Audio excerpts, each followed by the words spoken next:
minha opinião, a reforma do Congresso me preocupa muito. Bastidores do Poder. Muito bom dia para você que está na Band+. Está começando o Bastidores do Poder. E hoje, eu e o Edmilson Siqueira iremos falar sobre economia, quase que o programa inteirinho. Edmilson, bom dia para você. Bom dia, Rose, bom dia aos telespectadores. Estamos aí, há uma semana das eleições e a economia é um assunto seríssimo que precisa ser tratado com muito cuidado pelo próximo presidente. Pois é, e é justamente sobre isso, né, que nós vamos falar.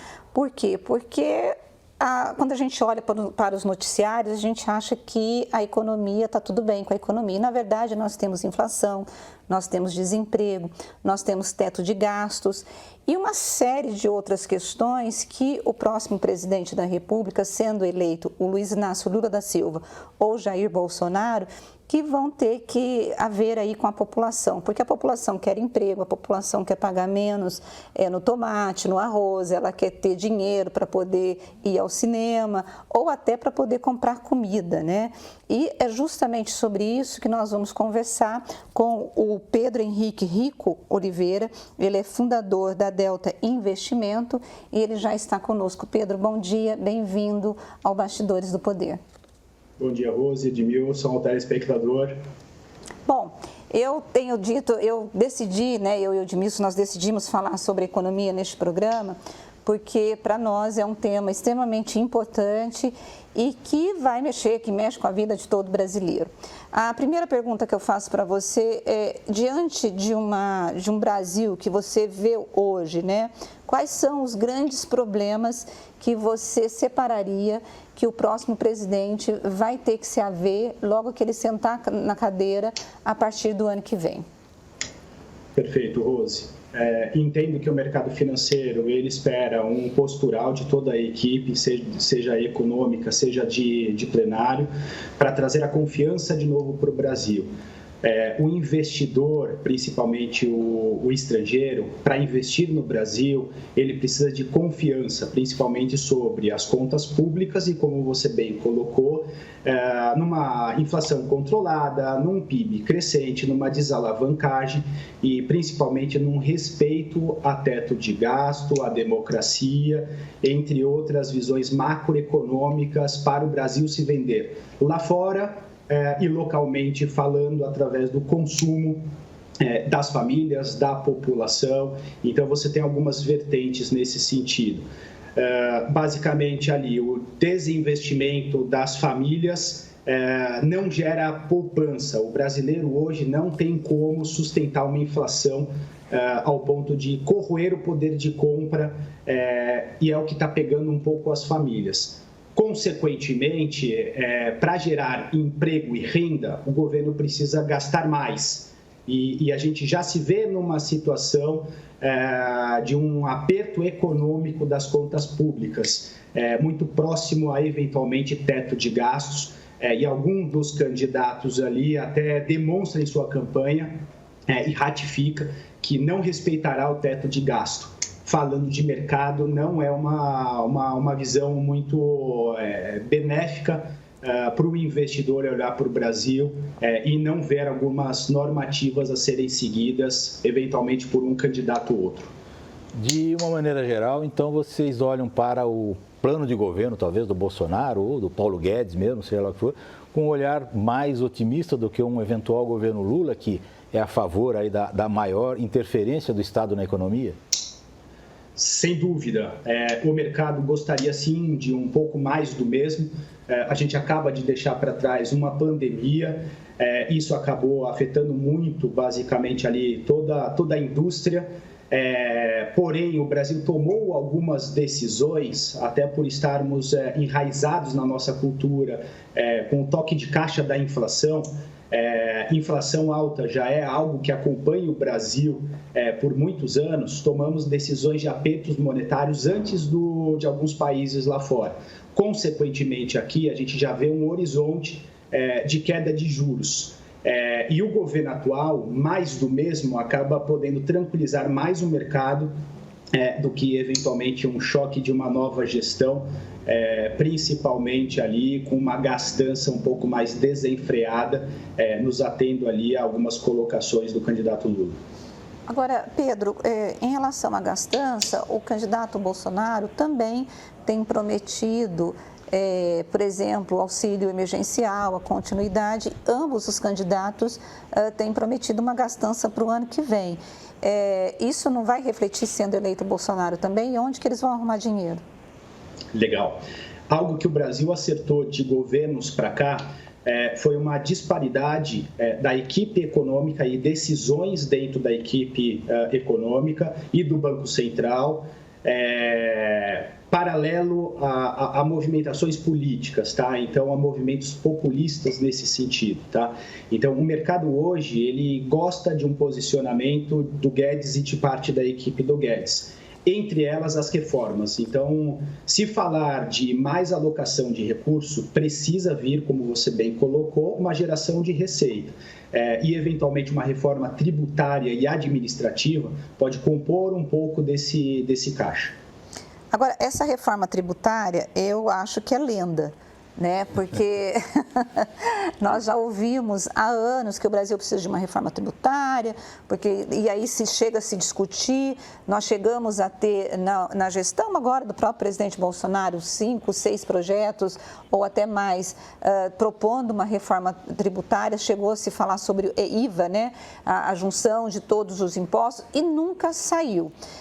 O que trava uma reforma tributária no Brasil? São os interesses dos grupos que acabam também, porque hoje no Brasil você tem na economia aquele grupo que ele tem uma organização melhor, ele consegue subsídio, ele consegue ali defender os seus direitos dentro do teu setor, né?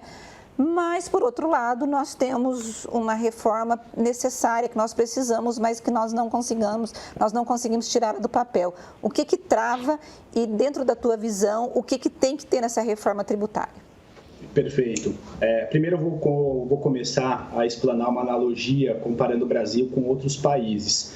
Uma curiosidade é que uma empresa, para basicamente consolidar o pagamento dos impostos, gasta, em média, por ano, mais de 4.000 horas de trabalho, sendo que empresas em outros países giram em torno de 100 horas de trabalho.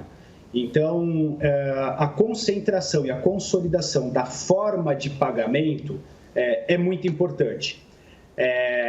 A equipe do Bolsonaro, junto com o governo Bolsonaro, ele frisou muito na campanha anterior, era para retomar uma nova política. Como que a gente acabou o mandato? Com uma velha política, ele trocando cartas comerciais e favores, eventualmente, para se consolidar junto ali com o Centrão e outras tomadas de decisão.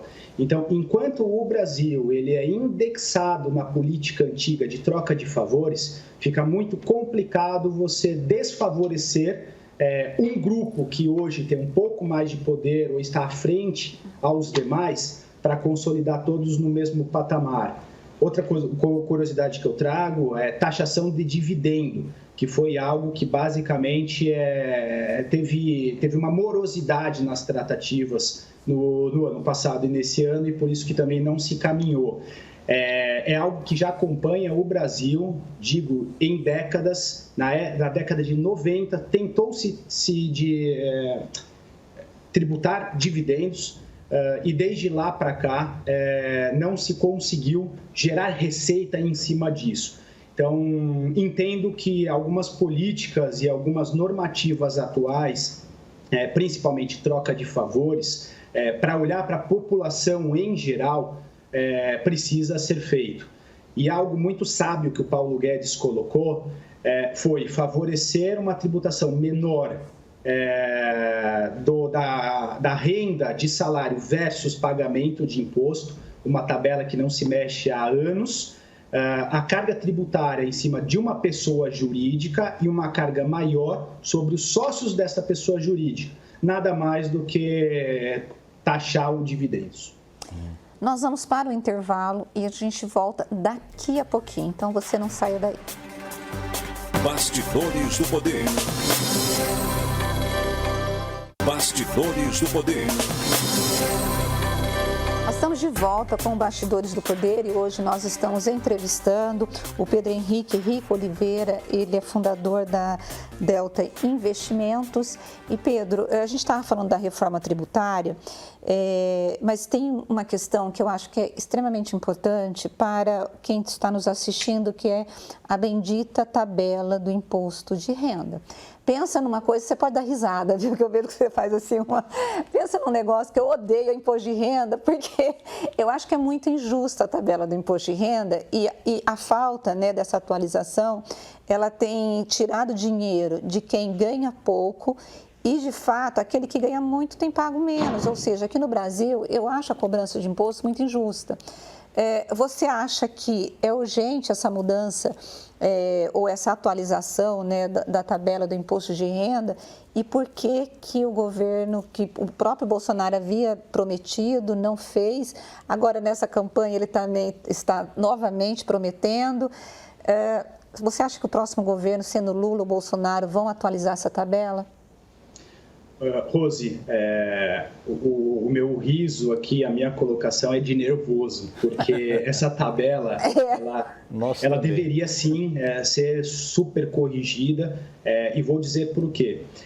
A gente tem um ciclo econômico sobre o mesmo produto em que você tem tributação e taxação de ambos os lados, tá? Então, é o mesmo dinheiro e o mesmo consumo sobre uma Coca-Cola, um bem de consumo, que acaba sobretaxando muito esse recurso. Logo, fica um aparato governamental que trava muito a economia. Vou dar um outro exemplo, uma analogia. Sobre a minha remuneração, sobre o meu salário, eu tenho tributação na fonte. Então, já me chega um recurso menor.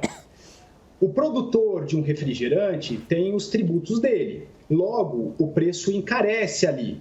Logo, na origem, o que chega para o bolso do governo é a junção do lado da indústria e do lado do consumidor, ou pessoa física. Consequentemente, a nossa carga tributária, e muitos não fazem essa conta, então se você já está incomodada de forma correta com a tabela do imposto de renda, nem faça essa conta, porque o governo tem um peso sobre a economia, em cima de tributos, de 70% a 80%. Tá? Sendo que, e isso acontece também em algumas economias internacionais, porém, o governo da segurança pública, da educação, dá serviços de saúde, hospitais, entre vários outros que no Brasil, infelizmente, a gente precisa acabar tirando do bolso. E por que você acha que o governo não atualiza? Você acha que ele não quer abrir mão de receita? Estamos num momento super delicado e eu acho que hoje os governantes, na situação atual do Brasil, não governam sozinho. Então, você tem um núcleo de responsabilidade e vou trazer aqui um adendo da voracidade da oscilação da Bolsa de Valores de São Paulo, quando, há um tempo atrás, o governo colocava em xeque a continuidade do plano econômico e do Paulo Guedes como figura de responsabilidade à frente do cofre público e da sua equipe econômica. Então, hoje, enquanto a gente tem todo um maquinário político girando em prol do interesse de um grupo e não do contexto todo, é muito difícil a gente virar esse jogo de uma hora para outra. O PIB do Brasil vinha bem, em junho, julho, teve aumento, agora em agosto teve uma queda, certo? Essa queda provavelmente é reflexo também da taxa alta de juros, né? Certo? Mas ao mesmo tempo que a gente consegue diminuir a inflação com a taxa alta de juros, a gente não desenvolve o país como deveria desenvolver para criar empregos. Como é que sai dessa enrascada? O que o governo tem que fazer para sair dessa armadilha? Edmilson, vou colocar aqui a gangorra do mercado, tá? Economia real versus economia financeira, colocar dessa forma. Eu vou pegar um exemplo super atualizado. A Turquia acabou de cortar os juros, mesmo com uma inflação no high histórico, no maior patamar da sua história.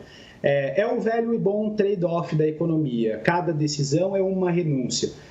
Aqui a gente tem a frenagem da economia, ao mesmo tempo o foco e a energia no controle da inflação. Em algum momento, você vai ter que abrir mão, basicamente, de uma dessas duas vertentes, porque senão você acaba se deparando com um cenário de estagflação, que eventualmente é um dos piores cenários econômicos. Tá? Você não cresce com uma inflação alta e com juros altos. Voltamos até a falar um pouco de confiança aqui nesse sentido. E assim eu coloco basicamente por que a nossa taxa de juros está alta e por que isso pode impactar nesse momento de eleição. Para você não ter saída de capital do estrangeiro e deixar esse capital no Brasil, você precisa remunerá-lo. E eventualmente hoje o mercado pondera que 13,75 com pequenos ajustes ali acabam segurando o capital internacional. Então, só que como você bem colocou, isso encarece as contas públicas. A gente tem um governo deficitário em que tem juros da dívida e, consequentemente, ele paga hoje juros mais altos sobre a dívida. Tudo isso acaba trazendo muita pressão sobre o orçamento, tá? Bom, nós vamos para um intervalo novamente e a gente volta daqui a pouquinho. Bastidores do Poder. Bastidores do Poder. Nós estamos de volta com o Bastidores do Poder e hoje o tema é economia. E Pedro, uma questão assim que eu acho que nós passamos, né? Nós tivemos, como você começou no programa dizendo, da pandemia. Nós temos a guerra da Ucrânia e Rússia e todo esse cenário global, ele acaba afetando o mercado interno, né? E todos os países, porque nós somos uma economia globalizada. Para os próximos anos, o que você antevê desse reflexo, desse cenário econômico para o Brasil? Você acha que nós estaremos vacinados ou pelo menos tomando algum antibiótico para a gente não sofrer tanto, ou não tem jeito, não tem antibiótico e a gente vai ter que, vão ser 2 anos muito difíceis? Porque eu tenho ouvido alguns economistas e eles estão dizendo que, independentemente de Lula ou Bolsonaro, os próximos 2 anos serão bem difíceis no Brasil. Rose, eu concordo, porém, qual que é a dosagem do remédio vai depender muito dos candidatos agora e de que forma eles vão governar. A gente não pode deixar o paciente piorar ainda mais, porque senão precisará de um remédio um pouco mais forte. São ideologias completamente diferentes desses dois candidatos. E isso pode atrasar, sim, a nossa retomada econômica. Tá? Eu coloco aqui como um superdivisor investir bem para gerar renda, receita, turbinar o PIB, consequentemente a arrecadação e o pagamento da dívida. Tá? É uma engrenagem super difícil de torear no dia a dia, mas esse seria o principal gargalo de como a gente vai retomar a economia.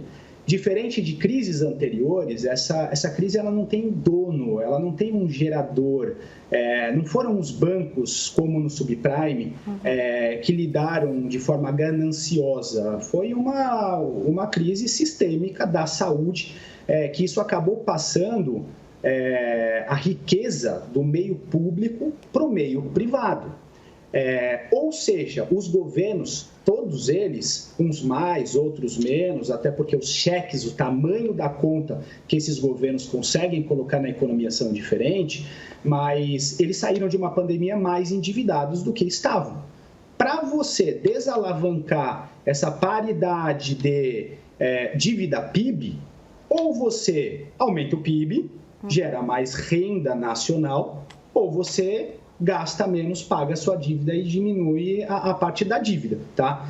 Essa é a gangorra, basicamente, que uma boa equipe econômica precisa acompanhar de perto e não deixar-se levar através de movimentos ou políticos ou populistas de maus gastos que podem não retomar a engrenagem da economia de forma mais rápida.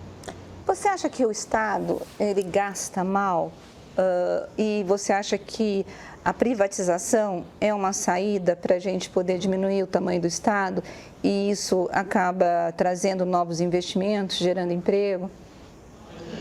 Acho que sim. O governo ele tem algumas diretrizes a serem seguidas para trazer a segurança nacional. Isso não significa o Estado colocar a mão em todos os nichos de poder e toda a produção através de estatais ou fechar a economia. Tá? Se tem uma discussão muito grande no mercado que é o extremo oposto disso. A partir do momento que você facilita a abertura econômica, você traz mais engajamento para a sua indústria local, consequentemente, você traz benefícios tecnológicos e fica mais suave, você fica mais soft, as empresas elas ficam mais dinâmicas, elas ficam mais enérgicas nesse sentido. Tá? É muito diferente de você tentar proteger o mercado tomando posse. Veja, por exemplo, todo um balanço e o exemplo da Vale, não entrando no mérito de causa, se ela lá atrás foi vendido barata ou cara. Mas hoje, a grandiosidade que é a empresa. Nós temos outras do setor, então concordo sim, Rose, o governo muitas vezes tem as suas jabuticabas brasileiras, as suas nuances. É só você ver o estatuto de uma Eletrobras, que poderia ser uma empresa muito diferente. E uma curiosidade disso é que o governo, como um recebedor de dividendo, tem como plano da empresa, pelo menos tinha quando eu acompanhei, se ela dá lucro ou prejuízo, a empresa iria distribuir dividendo a qualquer custo.